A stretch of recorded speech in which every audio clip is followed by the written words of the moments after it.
Hello, and welcome back to Books and Beer. We are obviously not in a brewery this week because 2020 is a wacky year and things happen. But Green Bus is still our inspiration for the day, and our beer in particular is called the Tiramisu Milk Stout. Lauren, do you want to get us started? Sure. I will start with a book that is typically not in the genre I read, but I think it's very important for those of you who like to read books before they're turned into TV shows, because later on this month, on December 25th, Shonda Rhimes is going to have her next big hit series on Netflix called The Bridgertons. And it is based off of Julia Quinn's book, The Duke and I, which will be season 1. This set of books follows a family called the Bridgertons, and there are 10 books in the series, so you have the potential for 10 years of this to go on. There's also quite a few spin-offs of this family, like books that Julia Quinn has written, so there's potential for this to go on. Maybe not as long as Grey's Anatomy has, but people have classified it as a mix between Gossip Girl and the new Downton Abbey. And the whole Gossip Girl idea comes in because if you read this, you'll notice that each chapter begins with like a kind of like a gossip magazine article that's printed up to let you know what's about to happen in that chapter. Now, when they casted this, they used a lot of not very well-known people. Okay. But the person who is the narrator, who is the gossip writer, is voiced by none other than Julie Andrews. So you will have a very familiar voice. I know, I love her. Mary Poppins. Yes! Mary Poppins. So this book, The Duke and I, is the first one. And it is about one of the children. I believe there are 8 Bridgerton children, Daphne. And she has postponed getting married because she wants to do it for love. So now she's a bit old to be searching for a husband, and men aren't really looking her way anymore. And so she sees that as a problem. And her brother's best friend is a really nice guy, and his name's Simon. He's in line to become a duke. And he's kind of the opposite of Daphne. He doesn't want to get married. Problem is, he's a duke. So you gotta get married. You gotta have the heirs. He can't go anywhere without women chasing him. So they decide that they will, since they're friends, you know, they've known each other their whole lives. They're like, well, let's just pretend we're going to get married. And that way, men might be more interested in me because I caught a duke's eye, or soon to be duke. And I have a better chance at meeting somebody. And all the ladies gonna leave you alone. So they do this, and they do it so well, people believe them. And then one night fate steps in and they are forced to get married, which is what neither one of them were actually wanting. But by now in the book, this is about halfway through the book. So I'm not giving much away in that regard. So I'll stop there, but I'm just gonna say this is one of those That's only halfway through? Yeah, so they do get married, but that's you know, the peak of the book, but there's still so much going on after they get married, because again, this wasn't something they both planned. Cool. Now I believe, have 12 copies of this first book. We have every single book that follows in book form in our system. They overlap in a way that it takes place, I think these books take place over probably a 20-year time from the first book to the last book. So even the little kid in the beginning is going to have his own book by the end. But all right. But yes, so that's something that is new and coming out, I would recommend. And my next book I chose is from Gregory Mcguire. And if you've never read his works, he is the one who wrote Wicked, which is kind of the prequel to Wizard of Oz. Well, Hiddensee is the prequel to The Nutcracker, which was amazing. I loved this book. He writes this book. This book begins long before The Nutcracker. This book begins with a very young boy named Dirk, who is in the Schwarzwald, the Black Forest, with a he's with a old man and an old woman who you later find out are two people who you already know who they are. You just didn't realize who they were in the beginning. It wraps up really well by the end. You start seeing characters from like Brothers Grimm's books. Like he really ties it all into one big long German fairy tale. But so it begins long before the Nutcracker, and by the end of the book, it's long after the Nutcracker. So you get this really broad perspective of the whole story of the Nutcracker Prince and everything. So it's wonderful. I would highly recommend it. It's perfect for December. And yeah, he's a great writer, Gregory Mcguire. I really, really enjoyed it. And then the last book I chose because of the Tiramisu beer, which is lovely. It is a stout. I love dark beers. You get a really nice sense of chocolate and a little coffee just smelling it, and you can taste it, and it's very smooth. And yeah, it was a very good beer. So I chose the Star-Crossed Sisters of Tuscany, which is actually a new novel. It starts off in Brooklyn. Probably the first third of the book you're in Brooklyn, so you don't even get to Italy until you're long in the book.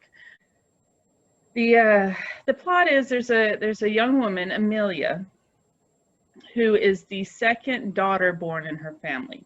Now that is pertinent because there is a curse in this family that goes through the women's side that the second daughter is always going to be unlucky in love. And they tell you how the curse came to be very early on in the book, so you're very much aware of this. But she is contacted by her great aunt, who is her grandmother's younger sister, who is of course single, like her, and turning 80, and she wants to return to her beloved Italy because she believes that if she is on the steps of a cathedral on her 80th birthday, that she will break the curse. And so she ends up convincing Amelia, who's kind of in a rut in her life, and her family really walks all over her, and she doesn't see it. She just has kind of accepted this as a status quo. But she gets her cousin Lucy, who is also a second born daughter, to join them on the trip. They join their Aunt Poppy, who they were never allowed to see. Her grandmother really hates her younger sister. And you find out through the story that there's a lot going on with this. You have flashbacks to the 60s when they were growing up in Italy.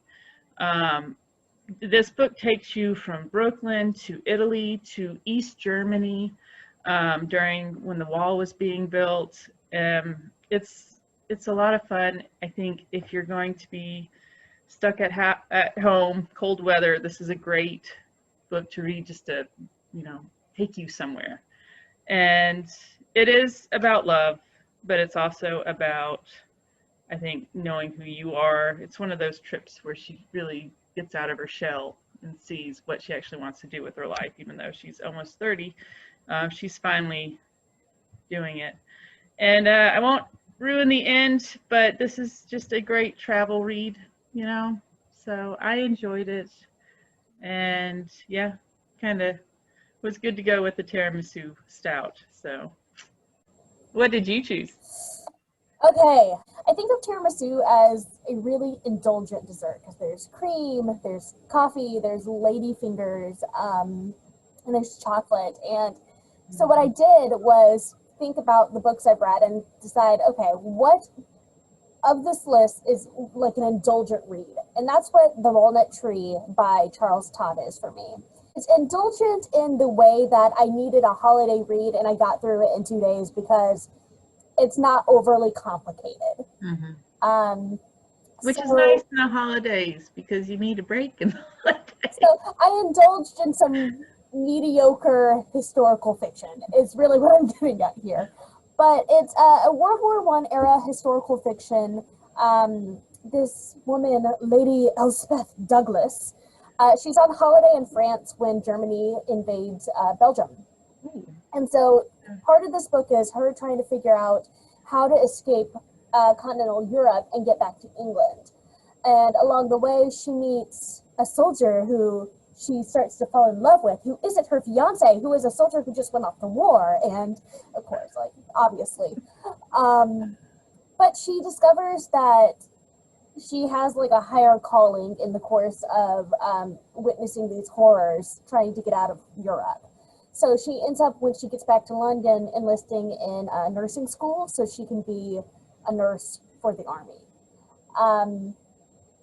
Really, I think the main reason I like this book is it takes a really decent look at the choices women had during that time period and the feasible choices some women went with. So it was kind of about traditional roles versus breakout independent roles for women. So I kind of like the book for a number of reasons. It's my indulgent pick for my indulgent dessert beer. And this is some legit good historical fiction. Okay. They do it really well. Charles Todd does it really well. Again, not especially well written, but I don't need an indulgent book to be well written. I want it to capture my fancy for the moment, which it did. Yep. The second book I chose is Kids in the Holiday Kitchen by Jessica Strand and Tammy Massman-Johnson. Okay, So, I'm checking this out. This looks yes. great. Yes. Where did you find this? I decided, hey, we have a dessert for a beer. Let's find something with holiday cooking. And my second thought was, we're in the pandemic and there's still a bunch of kids home from school.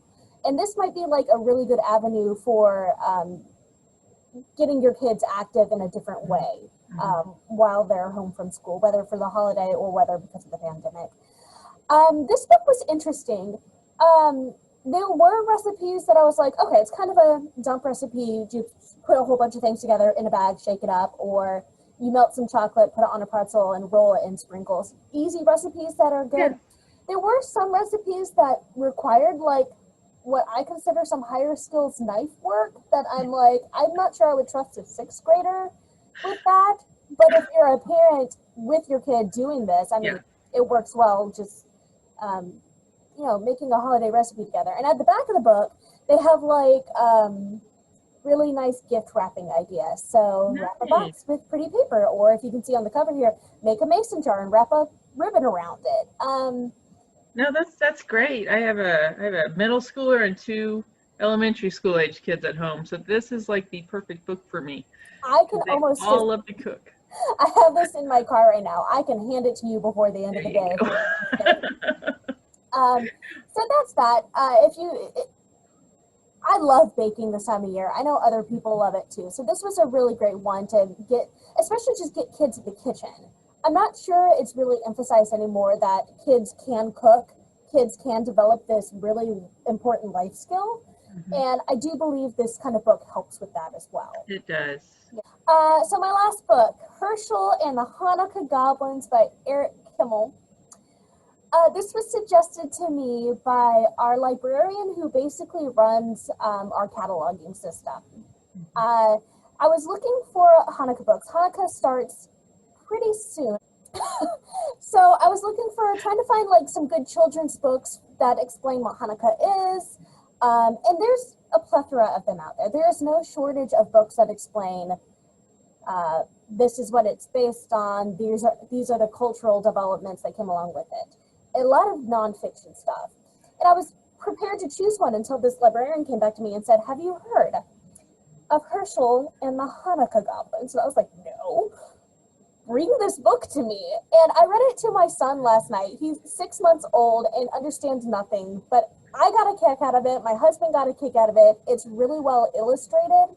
It's about this guy named Herschel who who's a traveler. He comes across this village on the first night of Hanukkah, and he's really excited. He's looking forward to like the festivities, but when he gets to this town, like the windows are dark, people are like staying inside, and finally he's just like, what's going on here? And they're like, well, we don't celebrate Hanukkah in this town because the old temple up on the hill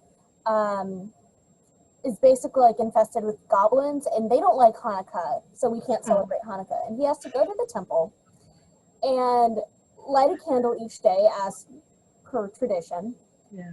And every time he lights a candle, a new goblin shows up on each night. And each night he has to defeat a new goblin. And he does things by like outwitting one of them at dreidel and getting one goblin's hand stuck in a pickle jar, and just really adorable things. And the kicker of the book is, in order to bring back Hanukkah to the town, he has to defeat the Goblin King. But he can't just like battle the Goblin King. The Goblin King has to light the menorah himself in order to break the Goblin curse on the town.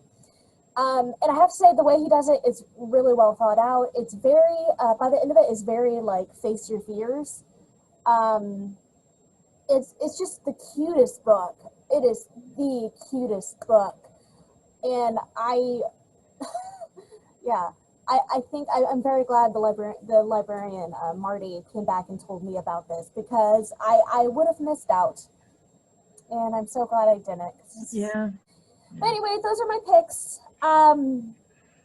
Hopefully next time we get together, it will be at a brewery again. But in the meantime, I just want to say thank you to Green Bus Brewing, and thank you for making Tiramisu Milk Stout. It is delicious. Very yummy. And if you haven't already, make sure you go subscribe to the library YouTube channel. And of course, just happy reading, and we'll see you next time.